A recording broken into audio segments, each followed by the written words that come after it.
আসসালামু আলাইকুম রহমতুল্লাহি ওবারাকাতুহু। প্রিয় দিনী ভাই ও বোনেরা, পবিত্র মাহে রমজান উপলক্ষে ২৭টি সুন্নতি আমল পেশ করা হলো। ১.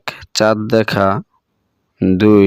প্রত্যেক সুস্থ সবল ও প্রাপ্তবয়স্কের জন্য রোজা রাখা অর্থাৎ সিয়াম সাধনা করা। ৩. রাতে তারাবির নামাজ আদায় করা। ৪. সাহরি খাওয়া। ৫. সাহরি শেষ প্রহরে খাওয়া অর্থাৎ রাতের শেষ ভাগে খাওয়া। ৬. ইফতার করা। ৭. ইফতারের শুরুতে বিসমিল্লাহ বলে শুরু করা এবং ইফতার শেষে ইফতারের দোয়া করা। ইফতার এবং সাহরিতে খেজুর খাওয়া। ফুসরত পেলেই দিনভর দোয়া করতে থাকা, কেননা রোজাদার ব্যক্তির দোয়া আল্লাহ পাক কবুল করেন। সকল প্রকার পাপাচার বর্জন করা, মিথ্যা কথা না বলা, ঝগড়া থেকে বিরত থাকা।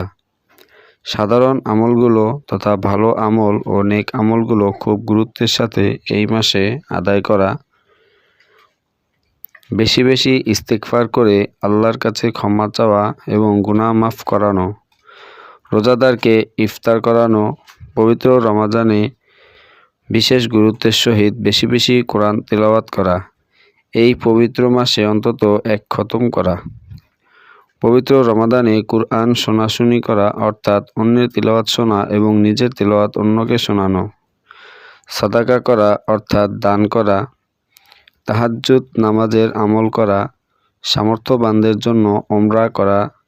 রোজা রেখে বেশি বেশি মিসওয়াক করা। রমজানের শেষ ১০ দিন ইতিকাফে বসে যাওয়া। শেষ দশকে রাতে না ঘুমিয়ে বেশি বেশি ইবাদত করা। বেজর রাতে লাইলাতুল কদর তালাশ করা। লাইলাতুল কদর পেয়ে গেলে বিশেষ দোয়া পড়া। ঈদের চাঁদ দেখার পূর্বে অথবা পরে ফিতরা আদায় করা এবং গরিবের বাড়িতে খাবার পৌঁছে দেয়া।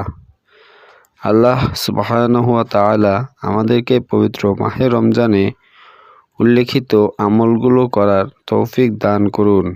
আমিন।